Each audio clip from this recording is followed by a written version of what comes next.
എൻ്റെ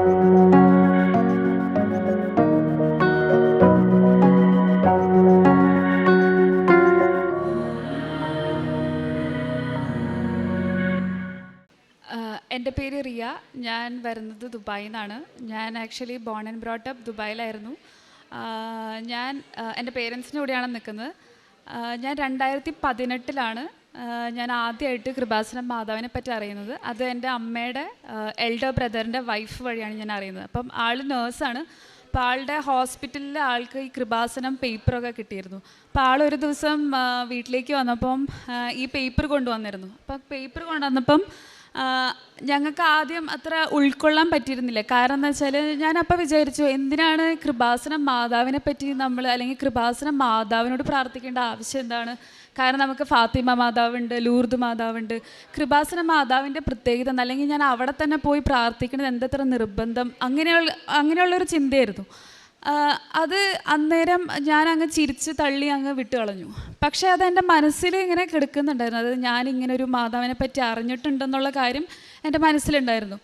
2019 ഞാൻ എൻ്റെ ബിടെക് കഴിഞ്ഞതിന് ശേഷം ഞാൻ ഗൾഫിലേക്ക് ഞാൻ തിരിച്ചുപോയ സമയത്ത് എൻ്റെ പേരൻസ് പറഞ്ഞു, നീ ഡ്രൈവിംഗ് ലൈസൻസ് എടുക്ക്, നിൻ്റെ ഫ്രണ്ട്സ് എല്ലാവരും എടുക്കുന്നുണ്ട്, നീ എടുത്ത് നോക്ക്, നിനക്ക് പറ്റുമെന്ന് പറഞ്ഞു. അപ്പോൾ ഞാൻ പറഞ്ഞു, എനിക്ക് പറ്റില്ല. കാരണം എന്ന് വെച്ചാൽ ഒരു പ്രാവശ്യം ടെസ്റ്റ് ചെയ്യണമെങ്കിൽ തന്നെ 1,00,000 രൂപ വേണ്ടി വരും. അപ്പോൾ ഞാൻ പറഞ്ഞു, വെറുതെ പൈസ കൊണ്ട് കളയാന്നല്ലാതെ എനിക്ക് അവിടുത്തെ റോഡിൽ ഓടിക്കാനോ ഒന്നും എനിക്ക് സാധിക്കില്ല എന്ന് ഞാൻ പറഞ്ഞു. പക്ഷെ പപ്പ പറഞ്ഞു, ഇല്ല നിനക്ക് പറ്റും, നീ ചെയ്ത് നോക്ക് എന്ന് പറഞ്ഞു. പക്ഷെ എനിക്ക് ഒട്ടും ഹോപ്പില്ലായിരുന്നു. കാരണം ഓരോ ആൾക്കാരുടെ എക്സ്പീരിയൻസ് എന്ന് പറയുന്നത് ഞാൻ കേട്ടിട്ടുള്ളത് 2, 3, 4 ലക്ഷം രൂപ ചിലവാക്കിയിട്ടാണ് ഡ്രൈവിംഗ് ലൈസൻസ് കിട്ടിയെന്നാണ് അവർ പറഞ്ഞത്. അപ്പം ഞാനാണെങ്കിൽ ആദ്യം ഈ ഒരു പേടി കാരണം വേണ്ട, ഇത് എടുക്കണ്ട എന്നുള്ള രീതിയിലായിരുന്നു. പക്ഷേ പിന്നീട് എൻ്റെ 2 ഫ്രണ്ട്സ് എടുത്ത് അവർ പാസ്സായെന്ന് പറഞ്ഞപ്പം എനിക്കും തോന്നി, ഓക്കെ ഞാനൊന്ന് എടുത്ത് നോക്കാം, ചിലപ്പോൾ എനിക്ക് പറ്റും, എന്നെക്കൊണ്ട് പറ്റും എന്നുള്ളൊരു തോട്ട് എനിക്ക് വന്നു. അപ്പം ഞാനാണെന്നുണ്ടെങ്കിൽ പപ്പയെടുത്ത് പറഞ്ഞു, ഓക്കെ ശരി ഞാൻ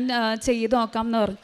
അങ്ങനെ ഞാൻ ചെയ്ത് നോക്കിയപ്പം ഞാൻ അന്ന് പോയപ്പോൾ എനിക്ക് ഭയങ്കര കോൺഫിഡൻസ് ആയിരുന്നു. കാരണം എന്ന് വെച്ചാൽ ഓക്കെ ഞാൻ യങ്ങസ്റ്റാണ്, എനിക്ക് ഓർമ്മയുണ്ടാവും, എല്ലാ കാര്യങ്ങളും ചെയ്യാനായിട്ട് എനിക്ക് ഭയങ്കര കോൺഫിഡൻസ് ആയിരിക്കും, അല്ലെങ്കിൽ ഞാൻ തെറ്റിക്കില്ല എന്ന കുറച്ച് ഓവർ കോൺഫിഡൻസ് തന്നെയായിരുന്നു.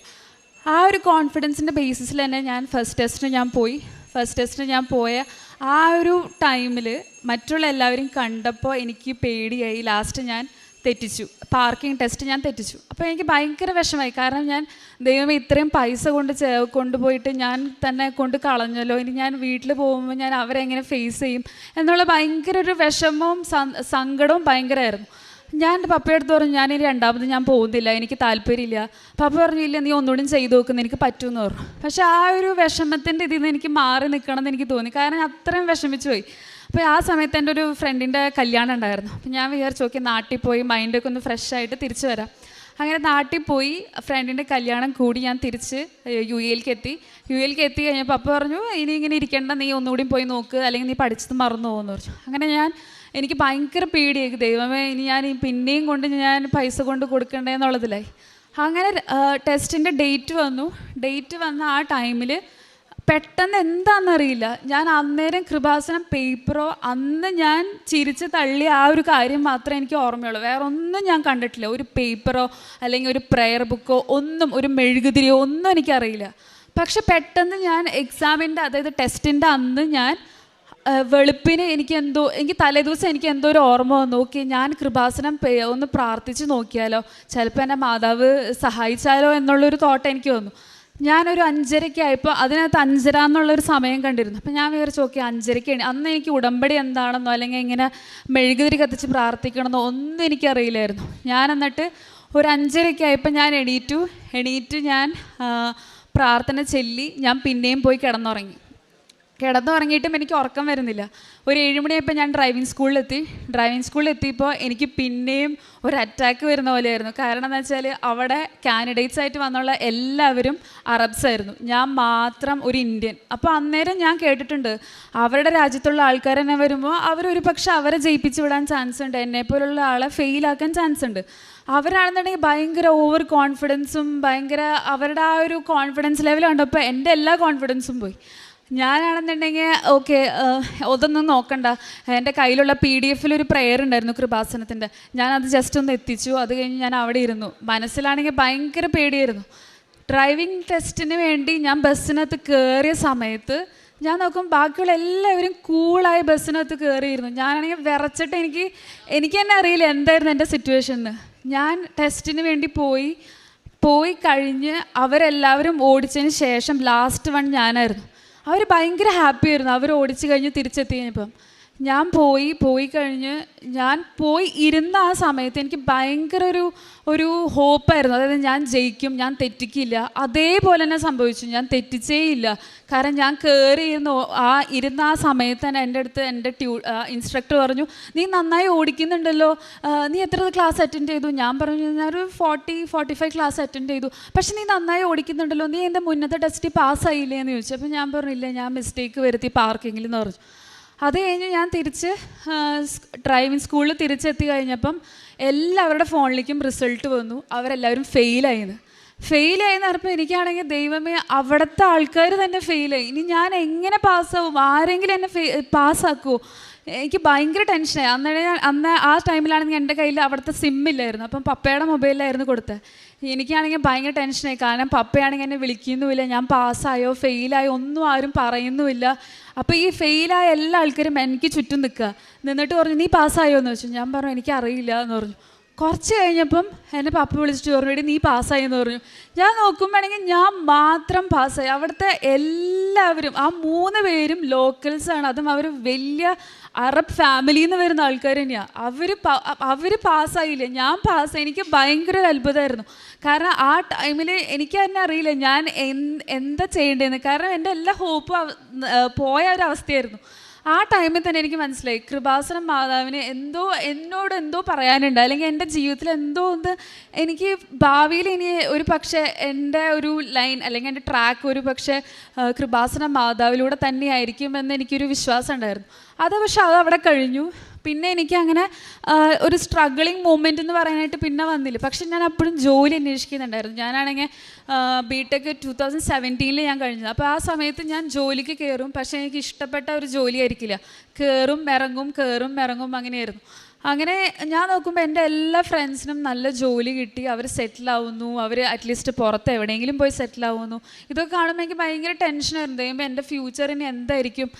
അങ്ങനെ ഇരിക്കുന്ന സമയം ഞാൻ അൺഎക്സ്പെക്റ്റ്. അപ്പോൾ ആ സമയത്ത് തന്നെ എനിക്കൊരു ആഗ്രഹം ഉണ്ടായിരുന്നു, ദൈവമേ എനിക്ക് ജോലിയും കിട്ടുന്നില്ല, എനിക്ക് മാസ്റ്റർ ഡിഗ്രി ചെയ്യണമെന്നുമുണ്ട്. ദൈവമേ, ആ സമയത്ത് ഞാൻ എങ്ങനെ സപ്പോർട്ട് എടുക്കും പേരൻസിൻ്റെ? കാരണം അവർക്കും ഫിനാൻഷ്യലി എന്തെങ്കിലും പ്രശ്നം ഉണ്ടെങ്കിലോ? അങ്ങനെ വിചാരിച്ചിരിക്കുന്ന സമയം അമ്മ പറഞ്ഞു, എൻ്റെ അമ്മ നേഴ്സായിട്ടാണ് വർക്ക് ചെയ്യുന്നത്. അപ്പം അമ്മ പറഞ്ഞു, അമ്മ റിസൈൻ ചെയ്യാൻ പോവാന്ന് പറഞ്ഞു. ആ റിസൈൻ ചെയ്യാൻ പോവാന്ന് പറഞ്ഞപ്പോൾ എനിക്ക് അങ്ങ് ഭയങ്കര വിഷമമായി. കാരണം ഞാനിനി എങ്ങനെ അമ്മയുടെ അടുത്ത് ഫണ്ട് ചോദിക്കും എനിക്ക് പഠിക്കാനായിട്ട്? അമ്മ റിസൈൻ ചെയ്ത് പോയി കഴിഞ്ഞാൽ ഞാൻ പപ്പേനെ എങ്ങനെ ഞാൻ ഫിനാൻഷ്യലി ഡിസ്റ്റർബ് ചെയ്യുന്നുള്ള ഇതിലായിരുന്നു. എന്തോ കാര്യത്തിന് അമ്മയുടെ റിസിഗ്നേഷൻ അമ്മയുടെ ഹോസ്പിറ്റൽ ആക്സെപ്റ്റ് ചെയ്തില്ല. അതങ്ങനെ നീണ്ടു പോയി.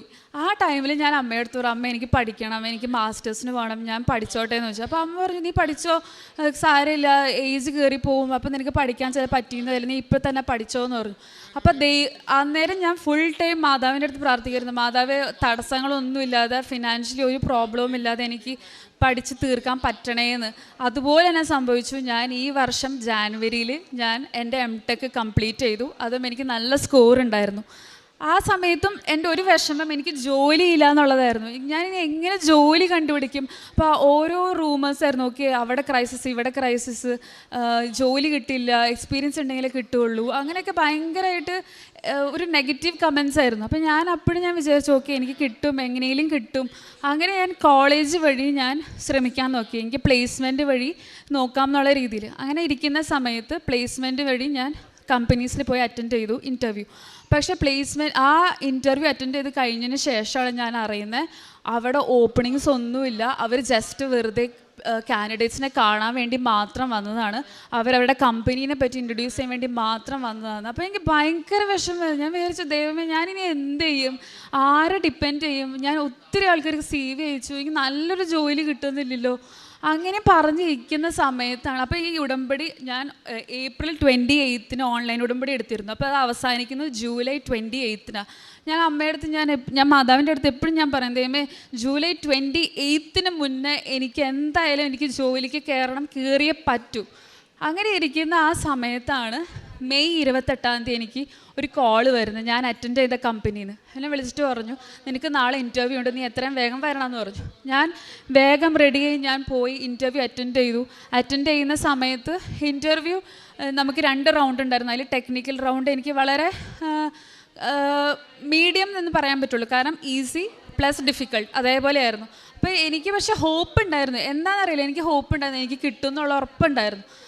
ആ ഒരു ഉറപ്പിൻ്റെ പുറത്ത് ഞാൻ തിരിച്ചു വന്നു. എന്നിട്ടും എനിക്ക് കോള് വരുന്നുണ്ടായില്ല. അപ്പോൾ എനിക്ക് പേടി, ദൈവമേ എനിക്ക് പകരം ഇനി വേറെ ആയാലും എടുത്ത് കാണും, ഓക്കെ ഇനി എനിക്കത് വിധിച്ചതായിരിക്കില്ല, ചിലപ്പോൾ എന്നെക്കാളും കഷ്ടപ്പെടുന്ന ആൾക്കാർ ആരെങ്കിലും ഉണ്ടാവും, അവർക്ക് കിട്ടിക്കോട്ടെ എന്നായിരുന്നു.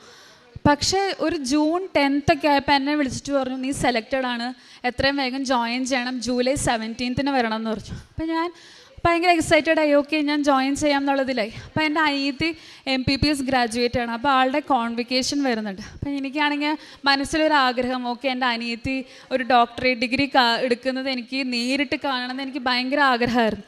പ്ലസ് ഞാൻ എപ്പോൾ പ്രാർത്ഥിച്ചാലും ഈ കൃപാസനത്തിൽ ഞാൻ ഫിസിക്കലി ഞാൻ വന്നിട്ടില്ല, ഓൺലൈൻ ഉടമ്പടി എടുത്തിട്ടുള്ളൂ. അപ്പോൾ എപ്പോൾ പ്രാർത്ഥിച്ചാലും എനിക്കൊരു ഡേറ്റ് വരും, June 12, 2023 ഇവിടെ ഞാൻ എത്തും. July 12 ഇവിടെ എത്തും എന്നുള്ളതിൽ. അപ്പം ഞാനാണെങ്കിൽ July 12 എന്തായിരിക്കും July 12 പ്രത്യേകത? അങ്ങനെ ഞാൻ കലണ്ടറൊക്കെ നോക്കി, എന്തെങ്കിലും സെയിൻസിൻ്റെ ഇതാണോ അതോ എന്തെങ്കിലും ഫീസ്റ്റാണോ ഒന്നും എനിക്ക് മനസ്സിലായില്ല. പക്ഷേ അങ്ങനെ വിചാരിച്ച് ഞാനിരുന്നു. അങ്ങനെ July 13 എൻ്റെ അനിയത്തിയുടെ കോൺവെക്കേഷൻ. ഞാൻ മാതാവിനെ മനസ്സിൽ വിചാരിച്ച് ഞാൻ പപ്പയുടെ അടുത്ത് പറഞ്ഞു, ഞാൻ എന്തായാലും വരികയാണ് പപ്പ, ഒരു ദിവസം എനിക്ക് അവളെ കാണാമല്ലോ. അങ്ങനെ ഞാൻ ഒരു പ്രതീക്ഷയില്ലാതെയാണ് ഞാൻ ആ ഒരു ട്രാവൽ ഏജൻസി പോയതും എനിക്ക് ആ സമയത്ത് എനിക്ക് ടിക്കറ്റ് കിട്ടിയത്. ആ സമയത്ത് ഫുള്ളായിരുന്നു, കാരണം അവിടെ നിന്ന് ഇങ്ങോട്ട് വരുന്ന ടൈമാണ്, അപ്പോൾ ഫുള്ളായിരുന്നു. പക്ഷെ എന്തോ ഭാഗ്യം കൊണ്ട് എനിക്ക് ആ ഫ്ലൈറ്റിൽ ഒരൊറ്റ സീറ്റ് ബാക്കി ഉണ്ടായിരുന്നുള്ളൂ ആ ടൈം പോകാനായിട്ട്. പിന്നെ നെക്സ്റ്റ് ഫ്ലൈറ്റ് പോയി കഴിഞ്ഞാൽ എൻ്റെ അനിയത്തിയുടെ കോൺവെക്കേഷൻ എനിക്ക് അറ്റൻഡ് ചെയ്യാനും പറ്റില്ല. അപ്പം എൻ്റെ കൺസേൺ എന്ന് വെച്ചാൽ ഇവിടെ വരുകയും വേണം, അത് അറ്റൻഡ് ചെയ്യുകയും വേണം, രണ്ടും എനിക്ക് നടക്കണം. പക്ഷേ മാതാവിൻ്റെ ഒരു കാരുണ്യം കൊണ്ട് തന്നെ ഞാൻ ടിക്കറ്റ് എടുത്തു. ആ ടൈമിൽ തന്നെ എനിക്ക് കറക്റ്റായിട്ട് ഫ്ലൈറ്റ് കിട്ടി. ആ ഫ്ലൈറ്റ് കിട്ടി നേരെ എയർപോർട്ടിൽ നിന്ന് ഞാൻ വന്നത് ഇങ്ങോട്ടായിരുന്നു. ഇങ്ങോട്ട് വന്നപ്പോൾ ഇവിടെ ഒരു 5:30 ആയി. അപ്പോൾ ഇവിടെ ആരും ഞാൻ അങ്ങനെ കണ്ടില്ല അധികം. അപ്പോൾ ഞാൻ വിചാരിച്ചു, മാതാവേ ഇനി ഇവിടെ ഇല്ലേ, ഇനി എല്ലാ ദിവസവും ഉണ്ടെന്ന് കേട്ടിട്ടുണ്ടല്ലോ. നോക്കിയപ്പോൾ എല്ലാ ആൾക്കാരും കുറച്ചും ഇങ്ങനെ വന്നു തുടങ്ങി പുറത്ത്. അപ്പോൾ എനിക്ക് മനസ്സിലായിട്ടുണ്ടെന്ന്. അപ്പോൾ എനിക്കാണെങ്കിൽ ഭയങ്കര മൈഗ്രെയിനും ആയിരുന്നു. അപ്പോൾ ഞാനാണെങ്കിൽ, ദൈവമേ മാതാവേ എനിക്ക് മൈഗ്രെയിൻ വന്നു തുടങ്ങി, ഞാനിനി എങ്ങനെ കോൺസെൻട്രേറ്റ് ചെയ്ത് ഇവിടെ ഇരിക്കും, എങ്ങനെയെങ്കിലും ഇത് കുറച്ച് നേരത്തേക്കൊന്ന് മാറി കിട്ടിയിരുന്നെങ്കിൽ എന്ന് വിചാരിച്ചിരിക്കുന്ന സമയത്ത് എന്താണെന്നറിയാം, ഞാൻ വെള്ളം കുടിച്ചു കഴിഞ്ഞതിന് ശേഷം എനിക്ക് ഭയങ്കര ഒരു എനർജറ്റിക് ഫീലായിരുന്നു. ഞാൻ ഒന്നും കഴിച്ചിട്ടില്ല, ഫ്ലൈറ്റിൽ നിന്ന് പോലും ഞാൻ ഒന്നും കഴിച്ചിട്ടില്ല. എന്തോ ഒരു എനർജറ്റിക് ഫീൽ. ഞാൻ വേഗം ടോക്കൺ എടുത്തു, വേഗം മേലെ കയറി ക്ലാസ് കണ്ട് തിരിച്ചു വന്നു. പിന്നെ ആ പ്രൊസീജിയേഴ്സ് എല്ലാം കഴിഞ്ഞു. അപ്പോഴൊന്നും എനിക്ക് മൈഗ്രെയിൻ ഇല്ല. പിന്നെ എൻ്റെ മൈഗ്രെയിൻ സ്റ്റാർട്ട് ചെയ്തത് ഞാൻ തിരിച്ച് വീട്ടിലേക്ക് പോകുന്ന വഴിയായിരുന്നു. അതുവരെ എനിക്ക് ഒരു പ്രോബ്ലം ഇല്ലായിരുന്നു. കാരണം എനിക്ക് മൈഗ്രെയിൻ വന്നത് എനിക്ക് ഭയങ്കരമായിട്ട് വോമിറ്റിംഗ് ടെൻഡൻസി ഭയങ്കരമായിരുന്നു. കാരണം ഞാൻ എപ്പോഴും എൻ്റെ പേടിയായിരുന്നു, ദൈവം ഇവിടെ എങ്ങാനും വോമിറ്റ് ചെയ്യുമോ, അല്ലെങ്കിൽ ഇവിടെ ഞാൻ വൃത്തികേടാക്കുമോ, അതൊക്കെ ഭയങ്കര എനിക്ക് ടെൻഷനായിരുന്നു. പക്ഷേ അത് എന്തോ ഒരു അത്ഭുതം തന്നെയായിരുന്നു. കാരണം ഞാൻ ഇവിടുന്ന് പോകുന്ന വരെ എനിക്ക് മൈഗ്രെയിനേ ഇല്ലായിരുന്നു. പക്ഷെ ഞാൻ തിരിച്ച് വീട്ടിലെത്തുന്ന ആ ടൈം എനിക്ക് ഭയങ്കര മൈഗ്രെയിൻ ആയിരുന്നു. ആ മൈഗ്രെയിൻ്റെ ബേസിസിൽ എനിക്ക് ശരിക്കും ഉറക്കം പോലും എനിക്ക് കിട്ടിയിരുന്നില്ല. അത് ഒരു അത്ഭുതം. കാരണം ഞാൻ ഒരിക്കലും വിചാരിച്ചില്ല ഞാൻ ഇങ്ങോട്ട് വരുന്നു. പിന്നെ അത് കഴിഞ്ഞ് ഇനി ഇവിടുന്ന് തിരിച്ചു പോയിട്ട് വേണം എനിക്ക് പുതിയ കമ്പനി കയറാൻ വേണ്ടി. പുതിയ കമ്പനി കയറണമെങ്കിൽ എൻ്റെ പ്രസൻറ്റിലുള്ള പപ്പയുടെ വിസ ക്യാൻസൽ ചെയ്യണം. അപ്പോൾ പപ്പയും മമ്മിയും ഞങ്ങളെല്ലാവരും ഇവിടെ. അപ്പം ഞാൻ മാത്രം ഇനി തിരിച്ചു പോകണം. തിരിച്ചു പോകുമ്പോൾ പപ്പ പറഞ്ഞു, എടി ഓൺലൈനായിട്ട് വിസ ക്യാൻസൽ ചെയ്യുന്നത് ചില ആൾക്കാർ പറയുന്നുണ്ട് അത് ശരിയാവുന്നില്ല എന്ന്. അപ്പോൾ ചെയ്യുന്നില്ല എന്നുണ്ടെങ്കിൽ ഞാനിനിയിപ്പോൾ തിരിച്ച് നിൻ്റെ കൂടെ വരേണ്ടി വരില്ലേ? അപ്പോൾ എനിക്കാണെങ്കിൽ വിഷമമായി, ദൈവമേ പപ്പ ഇനി 2ാമത് ടിക്കറ്റ് എടുത്ത് അങ്ങോട്ട് വരണ്ടേ, അവിടെയും പൈസ കുറേ പോവും. അങ്ങനെ ആ ടെൻഷൻ അടിച്ചിരിക്കുന്ന സമയത്ത് പെട്ടെന്ന് എനിക്കൊരു ഹോപ്പ്, എന്തോ ഒരു ഹോപ്പ്. ഞാൻ പപ്പയോട് പറഞ്ഞില്ലേ ഞാൻ തന്നെ പോവാം, പപ്പ വരണ്ട, അവിടെ എത്തിയിട്ട് നമുക്ക് നോക്കാമെന്ന് പറഞ്ഞു. അവിടെ എത്തിക്കഴിഞ്ഞതിന് ശേഷം ഞാൻ പപ്പയുടെ ഞാൻ പറഞ്ഞു, പപ്പ ഞാൻ ദുബായിലെത്തി, പപ്പിന് വേഗം വിസ ക്യാൻസൽ ചെയ്യാൻ പറഞ്ഞു. വിസ ക്യാൻസൽ ചെയ്യുന്ന സമയത്ത് പപ്പ പറഞ്ഞു എടി ഇത് ശരിയാവുന്നില്ല. എനിക്കാണെങ്കിൽ ഭയങ്കര വിഷമമായി, കാരണം പിറ്റേ ദിവസം എനിക്ക് വിസ ക്യാൻസൽ ചെയ്തുകൊണ്ട് വേണം എനിക്ക് പോകണമെങ്കിൽ. പപ്പ പറഞ്ഞു എടി ശരിയാവുന്നില്ല. അങ്ങനെ ഞാൻ അനിയത്തി എടുത്തു പറഞ്ഞു എടി പപ്പേനെ ഒന്ന് ഹെൽപ്പ് ചെയ്യുക, എന്തെങ്കിലും ചെയ്യാനുണ്ടെങ്കിൽ. അവൾ പറഞ്ഞു ചെയ്തു, പക്ഷെ ശരിയാവുന്നില്ല എന്ന് പറഞ്ഞു. ഞാനാണെങ്കിൽ മാതാവിൻ്റെ അവിടെ പോയി, എൻ്റെ റൂമിൽ കൃപാസന മാതാവിൻ്റെ പ്രയറും ഫോട്ടോയും ഉണ്ട്. ഞാൻ അവിടെ പോയി ഇന്ന് ഞാൻ ഭയങ്കര കരച്ചിലായിരുന്നു. ദൈവമേ ഇതെങ്ങനെ ഒന്ന് ക്യാൻസൽ ചെയ്ത് കിട്ടിയാൽ മതി, ആ നമ്പറെങ്കിലും കിട്ടിക്കഴിഞ്ഞാൽ എനിക്ക് പുതിയ ഓഫീസിലെങ്കിലും എനിക്ക് പോവാം. അങ്ങനെ വിചാരിച്ചിരിക്കുന്ന സമയത്താണ് പപ്പ വിളിച്ചിട്ട് പറഞ്ഞത് എടി ഇത് ക്യാൻസലായി, നമ്പർ കിട്ടി, നീ വേഗം നമ്പർ കൊണ്ട് കൊടുത്തോ, നിനക്ക് കയറാൻ പറ്റുമെന്ന് പറഞ്ഞു. അങ്ങനെ കയറി കഴിഞ്ഞപ്പോൾ ഞാൻ എപ്പോഴും വിചാരിക്കുന്നത് ദൈവമേ എനിക്ക് നല്ലൊരു ജോലി കിട്ടി കഴിഞ്ഞാൽ എൻ്റെ ഫ്രണ്ട്സിനെയും കൂടി എനിക്ക് ഹെൽപ്പ് ചെയ്യാമല്ലോ എന്നുള്ള രീതിയിൽ ഞാൻ എപ്പോഴും ചിന്തിക്കുമായിരുന്നു. അപ്പോൾ എൻ്റെ 2 ഫ്രണ്ട്സ് എപ്പോഴും ഭയങ്കര സ്ട്രഗിളിങ് ആയിരുന്നു. ആ 2 പേരും നോൺ ക്രിസ്ത്യൻസാണ്. അപ്പോൾ അതിലൊരു വ്യക്തി എന്ന് പറയണത് ആൾ എൻ്റെ അടുത്ത് എപ്പോഴും പറയും എടി ഞാൻ 2 വർഷമായി ജോലി അന്വേഷിക്കണം, ഈ ജോലി ഉണ്ട് പക്ഷേ എനിക്ക് ഇപ്പോഴുള്ള ജോലി എന്ന് പറയുന്നത് ഭയങ്കര മാനസിക പീഡനമാണ്, നീ എങ്ങനെയെങ്കിലും ഒരു ജോലി നിനക്ക് ഹെൽപ്പ് ചെയ്യാൻ പറ്റുമെന്ന് വെച്ചു. അപ്പം ഞാനാണെങ്കിൽ വിചാരിച്ചു ദൈവമേ പുതിയ കമ്പനിയിൽ വെറും 3-4 ദിവസം എത്തിയിട്ടുള്ളൂ, ഞാൻ എന്ത് പറഞ്ഞാലും അവരെന്നെ ഞാൻ പറയുന്ന ഒരാളെ റെഫർ ചെയ്യുക, കാരണം എനിക്ക് അവിടെ ആരും അറിയില്ല, അവർക്ക് തന്നെ എന്നെ അറിയില്ല, ഞാൻ പോയി പറയും. അങ്ങനെ ഞാൻ നോക്കിയപ്പോൾ ഒരു വേക്കൻസി ഉണ്ടായിരുന്നു, ഒരു പ്രൊജക്ട് മാനേജ്മെൻറ്റ് പൊസിഷനിൽ, എന്നെക്കാളും ഹയർ പൊസിഷനാണ്. അപ്പോൾ ഞാൻ ദൈവമേ കിട്ടിയ ഭാഗ്യം നല്ലതായിരുന്നു എന്നുള്ള രീതിയിൽ ഞാൻ ചിന്തിച്ചു. പിന്നെ ഞാൻ HR-ൻ്റെ ഓഫീസിൽ ചെന്നപ്പോഴാണ് മനസ്സിലായത് ആ പൊസിഷൻ അവരൊരു 100 പേരെങ്കിലും ഇൻ്റർവ്യൂ ചെയ്ത് റിജക്റ്റ് ആക്കി സൈഡിലേക്ക് ആ CV മാറ്റിയിട്ടേക്കായിരുന്നു. അപ്പോൾ ഞാൻ ചോദിച്ചു ഈ CV എന്തെങ്ങനെ ഇരിക്കുന്നത്, അപ്പോൾ അവർ പറഞ്ഞു ഇതൊക്കെ യൂസ്ലെസ് ആണ് അങ്ങനെ പറഞ്ഞു. അപ്പോൾ ഞാൻ ദൈവമേ യൂസ്ലെസ് ദൈവമേ ഞാനിനി കൊണ്ടുവരുന്ന CV കൺസിഡർ ചെയ്യൂ, അപ്പം എന്തുതന്നെയാണെങ്കിലും പോട്ടെ, ഞാൻ HR-ൻ്റെ അടുത്ത് പോയി ചോദിക്കാമെന്ന് വിചാരിച്ചു. HR-നോട് ഞാൻ പറഞ്ഞു ഞാനൊരാളെ റെഫർ ചെയ്താൽ നിങ്ങൾക്ക് എടുക്കാൻ പറ്റുമോ എന്ന് ചോദിച്ചു. അപ്പോൾ പറഞ്ഞു അതിനെന്താ അറിയാ നോക്കാമെന്ന് പറഞ്ഞു. പക്ഷെ അന്നേരം എനിക്ക് ഹോപ്പില്ലായിരുന്നു, കാരണം ഞാൻ എന്ന് പറയുന്നത് വെറും 3-4 ദിവസമുള്ളൂ ആ ഓഫീസിലെത്തിയിട്ട്. അവർക്ക് തന്നെ എന്നെ അറിയില്ല ഞാൻ എങ്ങനത്തെ ആളാണ്, അല്ലെങ്കിൽ ഞാൻ എങ്ങനെ വർക്കിംഗ് ആയിട്ടുള്ള ആളാണോ, ക്യാരക്ടർ എങ്ങനെ ഒന്നും അറിയില്ല. പക്ഷെ അവരെന്നെ ഞാൻ പറഞ്ഞ ഇത് കൺസിഡർ ചെയ്തു. എൻ്റെ ഫ്രണ്ടിനെ വിളിച്ചതിന് ശേഷം പറഞ്ഞു നാളെ നിനക്ക് ഇൻ്റർവ്യൂ ഉണ്ട് വരാൻ പറഞ്ഞു. അവർ വന്നു. അപ്പോൾ ആ സമയത്തൊക്കെ ഞാൻ എൻ്റെ ഫ്രണ്ടിൻ്റെ അടുത്ത് ഞാൻ പറയുന്നു നീ നന്നായി പ്രാർത്ഥിച്ചോ, ഞാൻ എൻ്റെ കാറിൽ ഞാൻ ഇവിടുത്തെ ഉപ്പ് ഞാൻ പ്രാർത്ഥിച്ചിടാം, നന്നായി പ്രാർത്ഥിച്ചു. അതുപോലെ ഫയലിൽ ആ CV വെച്ചാണ് ഫയലിനകത്ത് ഞാൻ ഉപ്പിട്ട് ഞാൻ പ്രാർത്ഥിച്ചു, നന്നായി പ്രാർത്ഥിച്ചു. അപ്പോൾ ആളൊരു അക്രൈസ്തവനായിട്ട് പോലും എൻ്റെ ആ ഒരു വിശ്വാസം കണ്ടപ്പോൾ ആൾ ശരിക്കും അതൊരു ഇൻഫ്ലുവൻസ്ഡ് ആയി തന്നെ പറയും. കാരണം ആൾക്ക് ക്രിസ്തീയ വിശ്വാസം ഇഷ്ടം തന്നെയാണ്, പക്ഷേ ഇത്രയും ഉള്ളൊരു ഇഷ്ടം, അതായത് എനിക്ക് ദൈവത്തോടുള്ള അല്ലെങ്കിൽ മാതാവിനുള്ള ഇഷ്ടം ആൾ ശരിക്കും അതിശയിച്ച് പോയി, ദൈവത്തിന് ഇങ്ങനെ സ്നേഹിക്കാൻ പറ്റുമോ എന്നുള്ളതിൽ. അപ്പോൾ ആൾ എൻ്റെ അടുത്ത് പറഞ്ഞു ഓക്കെ നിൻ്റെ ആ ഒരു വിശ്വാസം തന്നെ എനിക്ക് ഭയങ്കരമായിട്ടൊരു എനർജിയാണ് തരുന്നത്, ഞാനും പ്രാർത്ഥിക്കാം. അങ്ങനെ ആളും ഓൺലൈൻ ഉടമ്പടി എടുത്തിരുന്നു. ആൾക്ക് ഒന്നും അറിയില്ല എന്താ ചെയ്യേണ്ടതെന്നൊന്നും, പക്ഷെ ആളത് ചെയ്തു. ആൾ ഡെയിലി എനിക്ക് ഉറപ്പാണ്, കാരണം ആൾ കറക്റ്റ് 5:30 എണീക്കും, അതുപോലെ തന്നെ വൈകിട്ട് സായാഹ്ന പ്രാർത്ഥനയും കറക്റ്റായിട്ട് മുടങ്ങാണ്ട് ആൾ എത്തിക്കുമായിരുന്നു. അപ്പോൾ ഞാൻ ആദ്യമൊന്നും വിശ്വസിച്ചിരുന്നില്ല ഇയാളിങ്ങനെ എത്തിക്കുന്നുണ്ടെന്നുള്ള കാര്യം. പിന്നീട് ഞാൻ മാതാവിനോട് ഒരു ദിവസം ഞാൻ പ്രാർത്ഥിക്കുന്ന സമയത്ത് ഞാൻ മാതാവിനോട് പറഞ്ഞു മാതാവേ ഈ ജോലി കിട്ടി കഴിഞ്ഞാൽ ഉറപ്പായിട്ടും ഞാൻ വിശ്വസിക്കും ആ വ്യക്തിയും ഇതേപോലെ തന്നെ പ്രാർത്ഥിക്കുന്നുണ്ടെന്ന് ചുമ്മാ ജസ്റ്റ് പറഞ്ഞതാണ്. പക്ഷേ നെക്സ്റ്റ് ഡേ ആളെ HR വിളിച്ചിട്ട് പറഞ്ഞു നിനക്ക് ജോലി കിട്ടി, പ്രൊജക്ട് മാനേജ്മെൻറ്റ്, അതും ഒരു പെർ മന്ത് തന്നെ ആൾക്കൊരു നിയർലി 2 lakhs അടുത്തോളം ശമ്പളം ഉണ്ട്. അപ്പോൾ ആൾക്ക് അത് ഭയങ്കര ഒരു എന്താ പറയുക എക്സൈറ്റിംഗ് മൂമെൻറ്റ് തന്നെ പറയും. കാരണം മുന്നത്തെ കമ്പനി എന്ന് പറയുന്നത് ഒരു പീഡനമായിരുന്നു ശരിക്കും. അവിടെ ആൾക്ക് ഓഫർ ചെയ്ത സാലറിയിൽ നിന്ന് കട്ട് ചെയ്യുക, അനാവശ്യമായിട്ട് കുറയ്ക്കുക, പല എക്സ്ക്യൂസസ് പറഞ്ഞ് കട്ട് ചെയ്ത്, പിന്നെ ഡേ ആൻഡ് നൈറ്റ് വർക്ക് ചെയ്യിപ്പിക്കുക, ലീവില്ല, വീക്കെൻഡ് ഇല്ല, ഒന്നുമില്ലായിരുന്നു. അപ്പോൾ ഇവിടെ ആൾ ഭയങ്കര ഹാപ്പിയാണ്. ആൾ തിരിച്ചു വന്നു, ആൾ ആ ഓഫീസിൽ നിന്ന് ഇങ്ങോട്ട് തിരിച്ചു വന്നു. അത് കഴിഞ്ഞതിന് ശേഷം ആൾ എൻ്റെ അടുത്ത് പറഞ്ഞു ഞാൻ തീർച്ചയായിട്ടും കൃപാസനത്തേക്ക് ഞാൻ വരും, ഫിസിക്കലി ഇവിടെ വരും, ഞാൻ ഒന്നുകൂടി ഞാൻ ഉടമ്പടി എടുക്കും, സാക്ഷ്യം പറയും എന്നുള്ളതിൽ. പിന്നെ വേറൊരു ഫ്രണ്ട് എന്ന് വെച്ചാൽ പുള്ളിക്കാരി ഒരു ഹൈന്ദവ വിശ്വാസിയാണ്. ആളെന്ന് പറയണത് ആൾ വർക്ക് ചെയ്ത കമ്പനിയിൽ ആൾ വർക്ക് ചെയ്തിരുന്ന കമ്പനിയിൽ ഒത്തിരി ബുദ്ധിമുട്ടുണ്ടായിരുന്നു. അപ്പോൾ ആൾ എൻ്റെ അടുത്ത് പറഞ്ഞു, എടി എൻ്റെ CV ആരും ഷോർട്ട് ലിസ്റ്റ് ചെയ്യുന്നില്ല, എന്തെങ്കിലും പ്രശ്നമുണ്ടോയെന്ന് തോന്നുന്നു. അതാണെന്നുണ്ടെങ്കിൽ അവിടുത്തെ ഉടമസ്ഥൻ എപ്പോഴോ ആൾക്ക് എന്തോ പ്രസാദം കൊണ്ടു കൊടുത്തു. അപ്പോൾ എൻ്റെ അടുത്ത് പറഞ്ഞു, എടി ഈ പ്രസാദത്തിൽ എന്തോ ഉണ്ടെന്ന് തോന്നുന്നുണ്ട്, ഞാനത് കഴിക്കാറില്ല, ആൾ കൊണ്ടുവരുന്നൊന്നും തിന്നാറുമില്ല എന്ന് പറഞ്ഞു. അപ്പോൾ ഞാൻ പറഞ്ഞു, നീ അത് കൊണ്ട് കളഞ്ഞേക്കെന്ന് പറഞ്ഞു. അപ്പോൾ ഇവളത് കൊണ്ട് കളയാമെന്ന് പറഞ്ഞിരിക്കുന്ന സമയത്ത് ഇവളെടുത്ത് പറഞ്ഞു, നീ എനിക്ക് വേണ്ടി പ്രാർത്ഥിക്കുമോ, നീ മാതാവിനോട് പ്രാർത്ഥിക്കുന്നതിൽ നീ എനിക്ക് വേണ്ടി പ്രാർത്ഥിക്കുമെന്ന് വെച്ചു. അപ്പോൾ ഞാൻ പറഞ്ഞു പ്രാർത്ഥിക്കാമെന്ന് പറഞ്ഞു. അപ്പോൾ എൻ്റെ കയ്യിൽ അന്നേരം ആ സമയത്താണ് ഓർക്കുന്നത് ഈ ഉപ്പിൻ്റെ കാര്യം. ഉപ്പ് വേഗം എടുത്ത് ഞാൻ പറഞ്ഞു, എടി ക്ലീനേഴ്സൊന്നും ക്ലീനിങ് ബോയ് ഒന്നും വരാത്ത ആ സ്ഥലത്ത് ഞാൻ പോയിട്ട് ഇത് കൊണ്ടിടാമെന്ന് പറഞ്ഞു. അങ്ങനെ ഞാനൊരു കബേർഡിൻ്റെ ബാക്കിൽ കൊണ്ടുപോയി ഞാൻ ഇട്ടു. അപ്പോൾ അന്നേരം ഈ ഉടമസ്ഥൻ തന്ന പ്രസാദം കയ്യിലിരിക്കുന്നുണ്ട്. ആ പ്രസാദം എന്താണെന്ന് പോലും അറിയില്ല, പക്ഷെ എന്തോ നമുക്ക് വേണ്ടാത്തൊരു കാര്യമെന്ന് തന്നെ നമുക്ക് മനസ്സിലായിരുന്നു.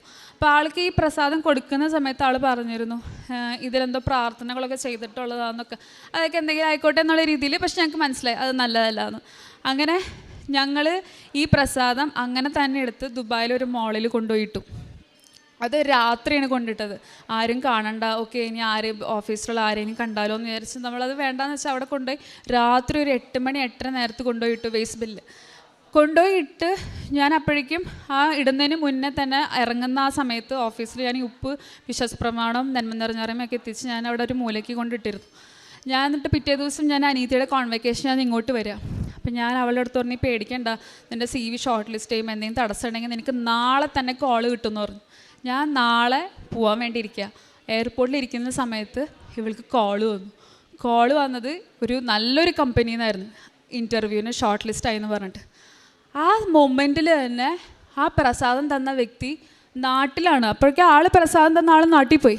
ആ സമയത്ത് തന്നെ ആൾ നാട്ടിൽ നിന്ന്, അതായത് ആൾ ഒരിക്കലും കണ്ടിട്ടില്ല ഞങ്ങളവിടെ കൊണ്ടിടുന്നതോ, ആൾക്ക് അറിയുക പോലുമില്ല.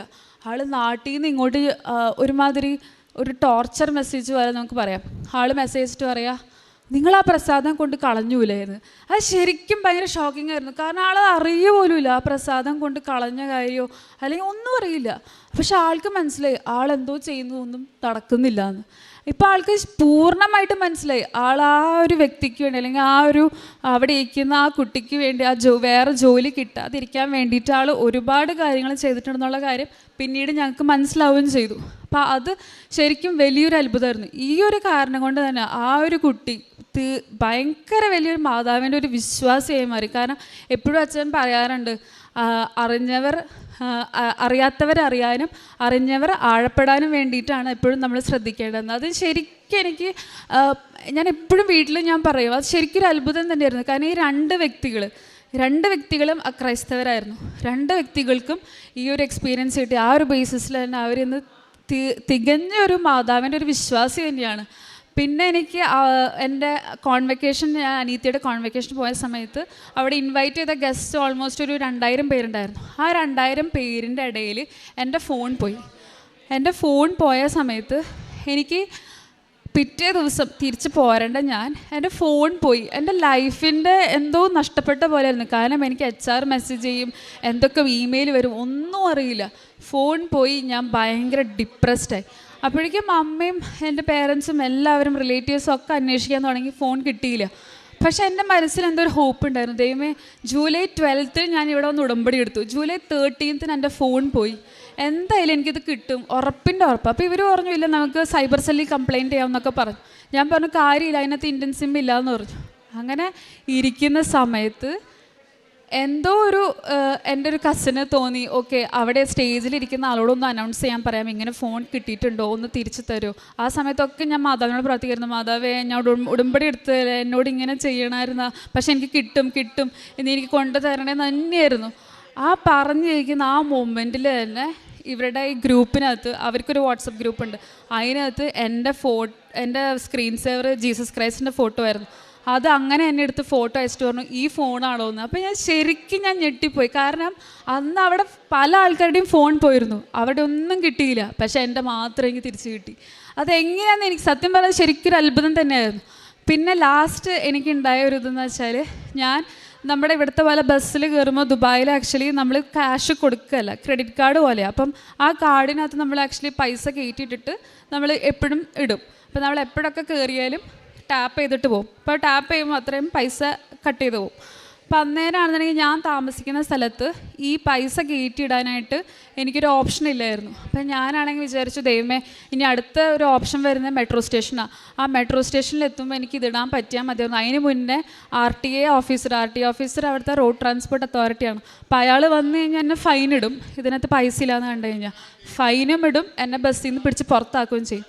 ഞാൻ മാതാവിനോട് പ്രാർത്ഥിച്ചു, മാതാവ് ഈ ആൾ വരല്ലേ, ഇനി 3 സ്റ്റോപ്പും കൂടി ഉള്ളൂ, ആ 3ാമത്തെ സ്റ്റോപ്പ് വരെ നീ എന്നെ പിടിച്ച് നിർത്തണേ, ആരും കയറി വരല്ലേ എന്നിങ്ങനെ പ്രാർത്ഥിച്ചിരിക്കുന്ന സമയത്ത് ഈ ആർ ടി ഓഫീസർ കയറി വന്ന വശം ഞാൻ വിചാരിച്ചു, ദൈവമേ എൻ്റെ ഇനി ഇപ്പം ബസ്സിൽ നിന്ന് ഇറക്കിയിടും, ഞാൻ നാണം കെടും, ഇനി മറ്റുള്ളവരുടെ മുമ്പിൽ ഇത്രയും ആൾക്കാരുടെ മുമ്പിൽ ഞാൻ നാണം കെടാൻ അനുവദിക്കരുതേ മാതാവേ എന്നിങ്ങനെ പ്രാർത്ഥിച്ചിരിക്കുന്ന സമയത്ത് ശരിക്കും ഒരു ദൈവദൂതൻ തന്നെയായിരുന്നു ആ ആർ ടി ഓഫീസർ. കാരണം ആൾ അകത്തേക്ക് കയറിയ വശം എനിക്കൊന്നും പറയാനില്ല. ഞാനാണെങ്കിൽ കാർഡ് കാണിച്ചു കൊടുത്തപ്പോൾ ആളുടെ സ്ക്രീനിൽ ഒരു റെഡ് കളർ ലൈൻ വന്നു. ആൾക്ക് മനസ്സിലായി ഇതിനകത്ത് പൈസ ഇല്ലാണ്ട് ഞാൻ കയറിയെന്ന്. എൻ്റെ മുഖം കണ്ടപ്പോൾ ആൾ ഒന്നും പറഞ്ഞില്ല. ആൾ എൻ്റെ മുഖം നോക്കിയിട്ട് ഇങ്ങനെ പറഞ്ഞു, എന്നോട് കൈകൊണ്ട് ഇങ്ങനെ ആക്ഷൻ കാണിച്ചിട്ട് പറഞ്ഞു അവിടെ ഇരുന്നോളാൻ. അപ്പം ഞാൻ ഞെട്ടിപ്പോയി. കാരണം തലേ ദിവസം വരെ ദുബായ് ആർ ടി ഓഫീസർ എന്ന് പറയുന്നത് പിടിച്ച പോലെ തന്നെ. കാരണം ആൾ പുറത്താക്കിയിട്ടേ അവിടെ നിന്ന് പോവുള്ളൂ. പുറത്താക്കുകയും ചെയ്യും, നമ്മുടെ ID കാർഡ് എടുക്കും, ഫൈൻ വീഴും, ബ്ലാക്ക് മാർക്ക് പോലെയോ. ഞാൻ നോക്കിയപ്പോൾ ആൾ എൻ്റെ അടുത്ത് പറഞ്ഞു അവിടെ ഇരുന്നോ. ഞാൻ ഞെട്ടിപ്പോയി. അപ്പോൾ എനിക്ക് ദൈവമേ ഇരിക്കണോ നിൽക്കണോ എന്നുള്ള രീതിയിലായി. കാരണം ഒരാളോടും പറയാത്തൊരു കാര്യമാണ്. ആളത് പറഞ്ഞു കഴിഞ്ഞ് ഞാൻ നോക്കുമ്പോഴാണെന്നുണ്ടെങ്കിൽ ആൾ പറഞ്ഞു ഞാൻ ഉള്ളിലേക്ക് പോകാമെന്ന് പറഞ്ഞാൽ പോയി കഴിഞ്ഞപ്പോൾ എൻ്റെ അതേ പ്രായം തോന്നിക്കുന്ന ഒരു പെൺകുട്ടീനെ ആൾ പുറത്താക്കി. അപ്പം ഞാൻ വിചാരിച്ചു, ദൈവമേ ആളെ പുറത്താക്കി, ഞാനിവിടെ നിൽക്കുക അതേ ഒരു തെറ്റ് ചെയ്തിട്ട് തന്നെ. ഞാൻ നോക്കിയപ്പോൾ ആ പെൺകുട്ടീനെ പുറത്താക്കി, ഞാൻ അകത്ത് നിൽക്കുന്നു. വണ്ടി ഓടിക്കുന്ന ഡ്രൈവറാണെങ്കിൽ ഞെട്ടിത്തെരിച്ച് നിൽക്കുക, എന്താ സംഭവിച്ചതെന്ന് അറിയില്ല. പുറത്ത് നോക്കുമ്പോൾ ആണെന്നുണ്ടെങ്കിൽ ആ ആർ ടി ഓഫീസർ മറ്റേ പെൺകുട്ടിയുടെ അടുത്ത് പറഞ്ഞു, നെക്സ്റ്റ് ടൈം ഇങ്ങനെ ചെയ്യരുത്, പൈസ കയറ്റിയിട്ട് വേണം കയറാനായിട്ട്. ഫൈനൊന്നും വാങ്ങിയില്ല, ആൾ തിരിച്ച് കയറിക്കോളാൻ പറഞ്ഞു. അപ്പോൾ ഈ ഡ്രൈവറാണെന്നുണ്ടെങ്കിൽ ആർ ടി ഓഫീസിൻ്റെ അടുത്ത് പറഞ്ഞു, ഈ കുട്ടിയുടെ കാര്യം എന്താ, ഈ കുട്ടീനെ പുറത്താക്കിയില്ലല്ലോ. അപ്പോൾ ആർ ടി ഓഫീസർ പറഞ്ഞു, അതിനെന്താ ആ കുട്ടി പൊക്കോട്ടെ, അത് സാരമില്ല പൊക്കോട്ടെ എന്ന് പറഞ്ഞു. ശരിക്കും ഒരു മാതാവിൻ്റെ അത്ഭുതം തന്നെയായിരുന്നു. കാരണം പിറ്റേ ദിവസം ഇതേ തെറ്റ് ആവർത്തിച്ച വേറൊരു വ്യക്തി ഉണ്ടായിരുന്നു. ആളെ പിടിച്ച് പുറത്താക്കി വഴിയിൽ ഇറക്കി വിട്ടു, അവർ പോയി. അത് ശരിക്കും എനിക്ക് അറിയിക്കാൻ വയ്യാത്തൊരു അത്ഭുതം തന്നെയായിരുന്നു. ഇത്രയും അനുഗ്രഹങ്ങൾ എനിക്ക് ചെയ്തു തന്ന മാതാവിനും ഈശോയ്ക്കും 1000 നന്ദി.